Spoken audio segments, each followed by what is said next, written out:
For those who are unaware, Film Gob was a major person in the Snyder Cut movement, and he's done very excellent work.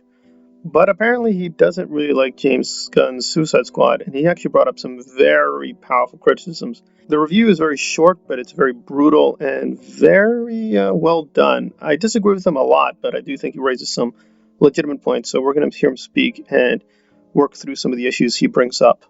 Grows tiresome, exhausting in its thudding repetition. Here, man, wait a minute, like, you trying to say that Rick Flag, right, he's got 2 members on his team that he knows are child killers, and he has no problem with that? I mean, he's not harmless. He's killed 27 children, but, you know, we got him to, I think he's agreed to do this. But then later in the movie, he says that experimenting on children is a step too far. They experimented on children! Rick Flag is a dumbass. The movie is far too long for its own good. Routine plotting, lack of narrative momentum, or compelling character arcs left me bludgeoned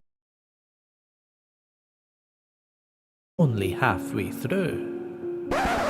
You trying to say Amanda Waller, right, in the first Suicide Squad, she kills her own team, right, for doing their job because they knew too much? But in this Suicide Squad, Amanda Waller, right, she's surrounded by buffoons who don't know how to do their job, and they overthrow her, right? They go against her orders, hit her in the head with a baseball bat, but she lets them live. All right, well, he brings up 2 major points. He brings up some other points, but I think on the whole, I think he's mostly correct that, yeah, there are certain contradictions and problems that even people who like the film, like myself, have skipped over. So I'm going to give him a lot of congratulations for being very sharp and analytic. I think the Amanda issue is not very strong, but the other issue I do think is, yeah, problematic. So what is the best we can say? Well, I guess we can say this, that the thing he's doing is he's juxtaposing 2 different scenes. The Rick Flag thing with Weasel occurs at the very beginning, right, with the children, but him being outraged happens near the end of the film. So a simple defense might be, well, the character just changed, right? He had an experience that made him go from being very cynical to being much more idealistic. I'd agree, but I think if you do go through the film fairly, that's kind of weak. Yes, he does do a bit of turning in terms of becoming more idealistic. He identifies with the so-called freedom fighters in the film, but the opening is pretty shocking, so it does leave us still with a paradox in terms of what James Gunn is up to. So I think, yes, if you're being defensive, you just say, well, that's what the film was about, right? We saw the character evolve. There's no contradiction.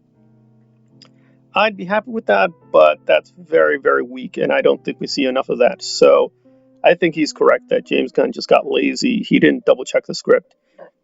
Oh, and the editors or whoever, the producers, didn't stop him, and they just left this really massive problem in the film.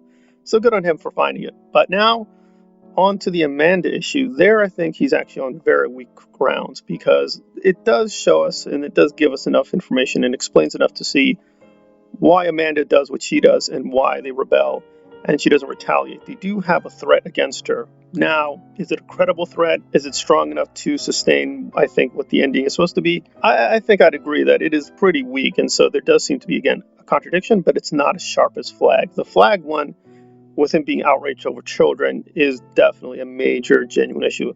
With Amanda, yeah, it's an issue, but I think it's a much more minor one. And of course, the controversial part of it is that he thinks that the Suicide Squad by, quote, Ayer, really, Warner Brothers, is much better because at least it was more cohesive. I think he has a point, but he's pushing it too far. Definitely Amanda was more consistent in that one, whereas here, she's actually very bloodthirsty, but then what happens around her does not conform to that character. So it does feel stylistically a little off, but here I think that's more of a deliberate stylistic choice by James Gunn.